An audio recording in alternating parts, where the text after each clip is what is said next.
Hello, fountain pen people. It's time to put away the leatherworking stuff because it's a new day and we have another Inkvent to look at and another new pen to look at. So, day 8, December 8th, Diamine Inkvent, and the ink is called Marley, which I'm assuming is the character from A Christmas Carol. Favorite story of mine from Charles Dickens for Christmas.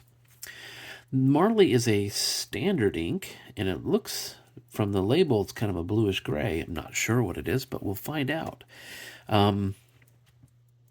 Today, and then I'll point out that I'm using Canefield's bio-based sugarcane paper. I don't know if you can get that anymore. I've been using Rhodia too, but today we'll use this. And before we get into the ink, let me talk a little bit about today's pen. This is one that I ordered, and it took it a while to get to me. Apparently, the company that is making them, which is the Pen Friends, the Pen family, now owns the brand of Wahl-Eversharp. It used to be owned by, what's his name? Well, I can't remember. I met him at the San Francisco Pen Show in 2018. I believe he's from Arizona, and he purchased the Wahl-Eversharp name, and he started releasing first a series of modern Skyline pens, and then redid the Decoband. Now, the first version of the Decoband that went out was Ebonite, and came in this beautiful, huge, black lacquered, piano lacquered box that was, kind of over the top and everything, which is great too. I didn't buy into it at that time. It took me a while before I could, even consider getting one of these. And now, and I believe that this whole time they've been made in Italy, but I'm not sure. Anyway, this one is a deviation from the first version of the modern Decoband. The old Decoband was a model from Wahl-Eversharp from back in, I believe, the 1920s or 30s. It was a flat top pen. I don't have one.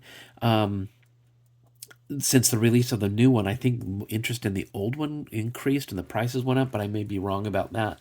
But anyway, it was a rather large pen, and it had a wide decorative band around the bottom of the cap. And I'll see if I have a pen that looks similar. Yeah. So this is not a Decoband from Wall from the past. This is a pen by Moore, but it was similar to this in that it was a flat top pen, but it had a very decorative band right here. It had a roller clip, I believe, and it had the seal from Wahl-Eversharp, but it was a large pen like this. Anyway, the new version kind of looks like that, but it is a much larger pen. It comes in this odd box, like a window in it. The one before this, it had a clamshell kind of box that had the pen suspended in it. It was kind of interesting. And this one opens differently. And anyway, this is the pen. Anyway, I believe these are made in Italy. I had to order it. It took a while. I guess they were making them to order or something like that. I'm not sure. But whatever the case, it came to me. And this is part of the reason why I started late on the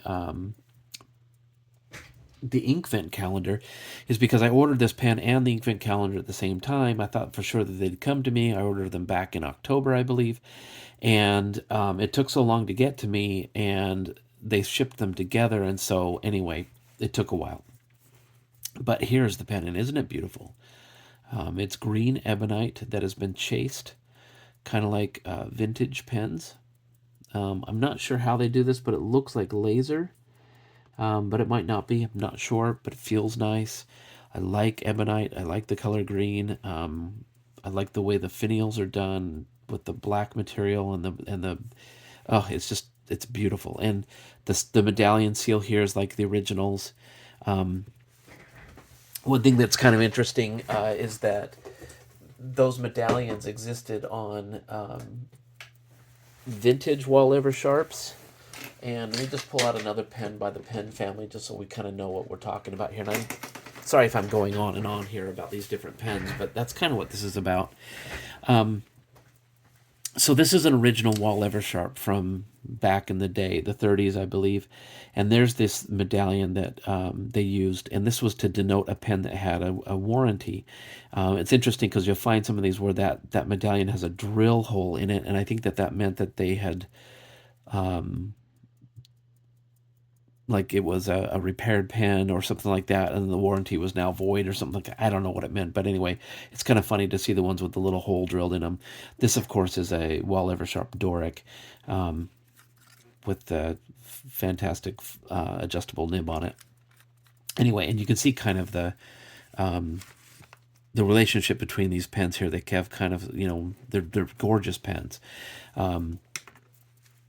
Sid Saperstein, I think was his name. Anyway, sorry, I'm a little schizophrenic this morning. This is another pen made by the same company. This is the ASC Bologna Extra, the Armando Simone Club. It has a similar feed where it's a two-piece ebonite feed to this one here, and a large number 8 nib, I believe, made by Bach. And this one is considered a flexible nib. The tines definitely spread as you write with it. It's got a little bit of a bounce to it. This one is a bit stiffer. It still has a little bit of bounce to it, but nothing it's not quite as soft as that one. Anyway, very large pens. The original versions of the Decoband that were released recently, in the new iteration of the pen, had this type of a filling mechanism, same as this Bologna Extra, where you unscrewed the tail cap and then you drew out this shaft. Inside of this, there's a sack, and there's also a seal right here. And in the end of this, if it'll let you see that there's a hole. And what you do is you cover the hole with the end of your finger, and as you press down, pressure builds up inside of here, and it collapses that sack. And then when you take your finger off, I heard a little popping sound. You may not have, but basically what it does is it allows air to go back in, and the sack expands, and then it will draw ink up into that sack.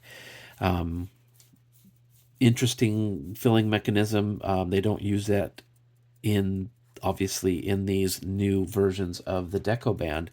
I'm not sure why, but I guess I could mention that I did buy another one of these once, and the filling mechanism was broken. It just didn't work. I'm not sure why. It was a brand new pen, but I couldn't even unscrew the tail cap on it. One thing that's kind of different about this one is that it is a piston filling mechanism, that there is a piston in here. It's a differential piston, kind of like the Pelicans and others, so that when you twist it back, it goes back this far, and the piston rod has then advanced all the way to the end of its stroke, and then when you would put it in ink, and then you would tighten this back down, and that would draw the piston back up, sucking ink into the pen. Obviously, there's not an ink window, so you won't be able to see how much ink is in it. And this end here is very, very tiny, and it can be hard to grip, but so far it's just fine. I have not inked this pen up. I haven't tried it. I've been waiting for a standard ink that I could use in it. But here's one other issue with the pen, is it because it's so large. Oh my gosh, that is very tight. Because it is so large, it won't fit into this bottle to fill it, to draw ink into it, because the place where it draws the ink is actually usually at the base of the nib where it pulls it in. This one may draw it through the breather hole. I'm not certain. I'll give it a shot and see what happens.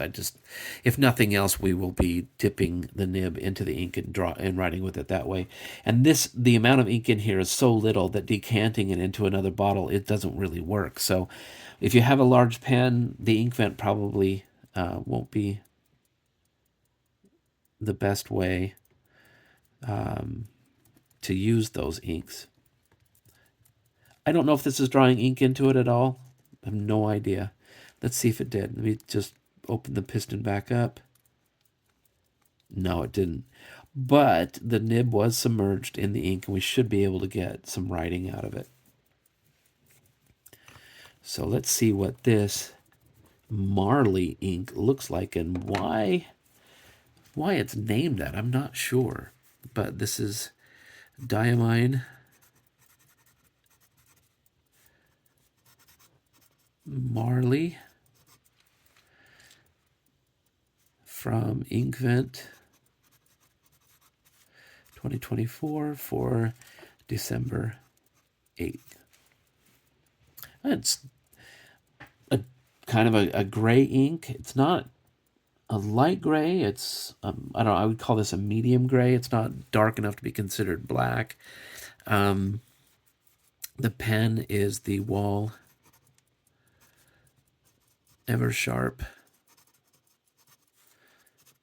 Decoband Modern version 2. Wow, it writes really well. You can hear there's some feedback on it, which I'm kind of surprised about. Usually these are really smooth nibs. But let me see if I can get some flex out of it. Not really. It's quite stiff. There is some line variation there, but that may be just because when you press down, a little more ink comes out. Light pressure, this is a very fine nib. A little more, and it gets wider. So yeah, there's a little bit of a difference there. But don't expect this to be even what you would consider a soft nib. It just has a little bit of give to it. That's all. Anyway, gray ink, fantastic pen, but you're going to need a bigger ink bottle to fill it. I hope that's enough for today, and I'll see you tomorrow.